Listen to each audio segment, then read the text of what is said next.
मध्य प्रदेश में सीएम योगी आदित्यनाथ क्या कुछ कह रहे हैं, जरा सुनते हैं। परमार जी भारी संख्या में सुजानपुर विधानसभा क्षेत्र से आज इस चुनावी सभा में उपस्थित सुजानपुर विधानसभा क्षेत्र से जुड़े हुए उपस्थित भाइयों बहनों, बाबा जटाशंकर की इस पावन नगरी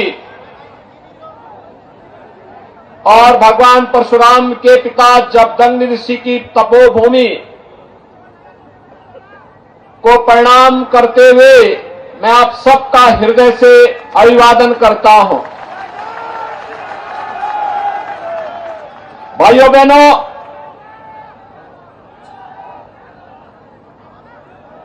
मैं उत्तर प्रदेश की धरती से आया हूं।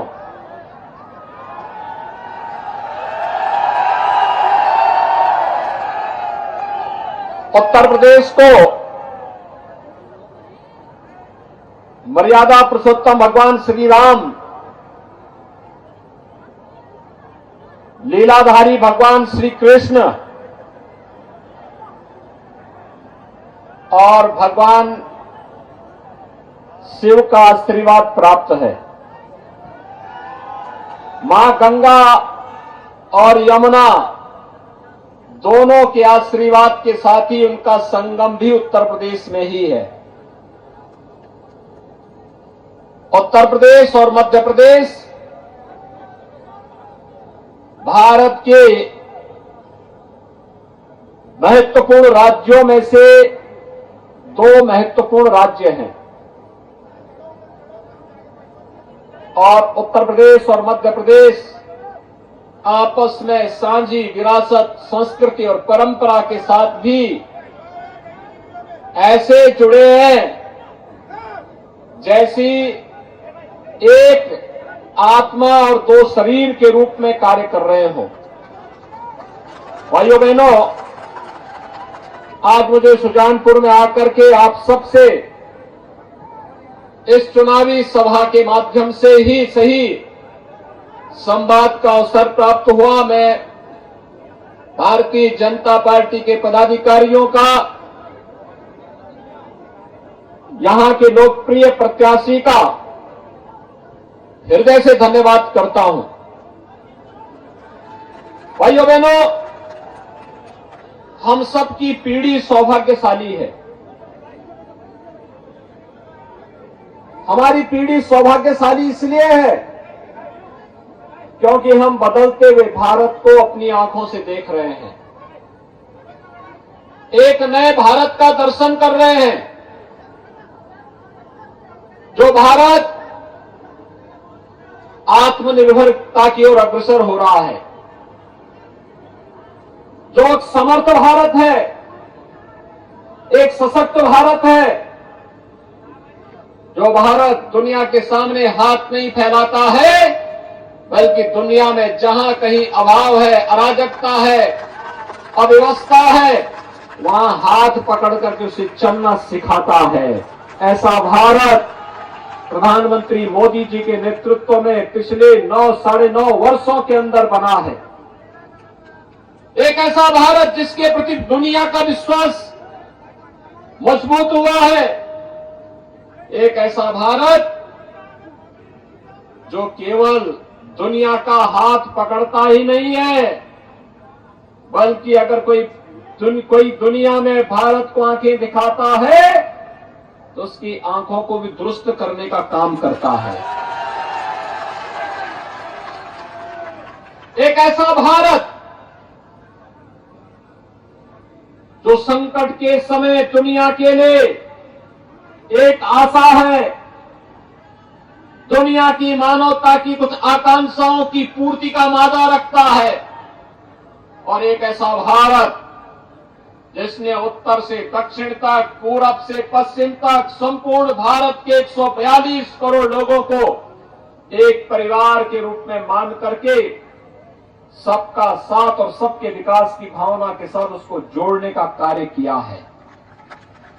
भाइयों बहनों, आज भारत बदल रहा है। ये बदलता हुआ भारत का निशान है।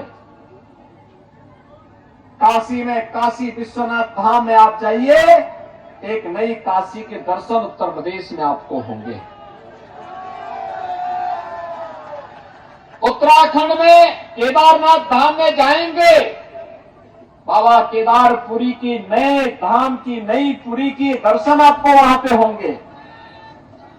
महाकाल के महालोक में आएंगे तो यहां पे महाकाल का ये महालोक हम सबको एक नई अनुभूति कराता है। बाबा सोमनाथ के धाम में आप गुजरात में जाइए, आपको एक नई अनुभूति कराता है। और 500 वर्षों का इंतजार समाप्त करके अयोध्या पुरी भी तो तैयार हो गई है। भाइयों बहनों, मैं आपसे पूछना चाहता हूं,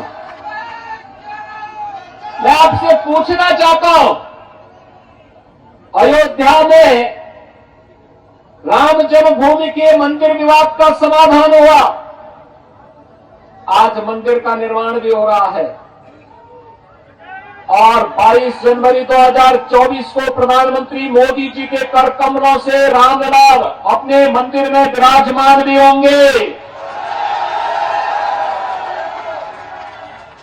ये जो तीनों प्रकार के कार्यक्रम हैं, आप में से भी और आपके पूर्वजों ने भी अयोध्या के राम मंदिर के लिए संघर्ष किया था। इससे बड़ा सौभाग्य और क्या हो सकता है? तो जिसके लिए हमारे पूर्वज बलिदान हुए थे, जिसके लिए उन्होंने संघर्ष किया था, जिसके लिए उन्होंने साधना की थी, जो उनकी मनोकामना थी, हम अपनी आंखों से, भौतिक आंखों से आज उस कार्य को मूर्त रूप होते हुए देख रहे हैं। इसलिए मैंने कहा हम सौभाग्यशाली हैं, हमारी पीढ़ी सौभाग्यशाली है। लेकिन भाइयों बहनों, मैं आपसे पूछना चाहता हूं, अयोध्या में राम मंदिर का काम क्या कांग्रेस कर पाती? कांग्रेस तो चाहती ही नहीं थी, क्योंकि कांग्रेस का नाम ही समस्या है। कांग्रेस चाहती ही नहीं थी समस्या का समाधान हो। कांग्रेस ने तो कह दिया था कि नहीं, कोई परिवर्तन नहीं होना चाहिए। और तो राम भक्तों ने कहा कि गुलामी के ढांचे को हटा देंगे, न रहेगा बांस, नहीं बजेगी बांसुरी। भाइयों बहनों, कांग्रेस ने देश को समस्याएं दी है। एक कांग्रेस ने आतंकवाद की समस्या दी, उग्रवाद की समस्या दी, नक्सलवाद की समस्या दी, भ्रष्टाचार के कारण देश की छवि को धूमिल किया। देश के अंदर शोषण और भ्रष्टाचार के लिए कांग्रेस के काले इतिहास को आने वाली पीढ़ी छप देखेगी, पढ़ेगी। और कांग्रेस को छूने की बात तो दूर, वोट देने की बात तो दूर, वह दूर से छूने के लिए भी तैयार नहीं होगी। जिस कांग्रेस ने हमारे इतिहास को हर पग पग पर कलंकित करने का कार्य किया हो, उसे अपमानित करने का कार्य किया हो। इतिहास में किस प्रकार के पन्ने पढ़ाए जाते थे? इतिहास में हमें पढ़ाया जाता था कांग्रेस के समय का इतिहास अकबर महान है, यानी महाराणा प्रताप को ये महान नहीं मानते थे, अकबर को महान मानते थे। ये कांग्रेसियों का इतिहास है। और भाजपा कहती है कि महाराणा प्रताप और छत्रपति शिवाजी महाराज महान है।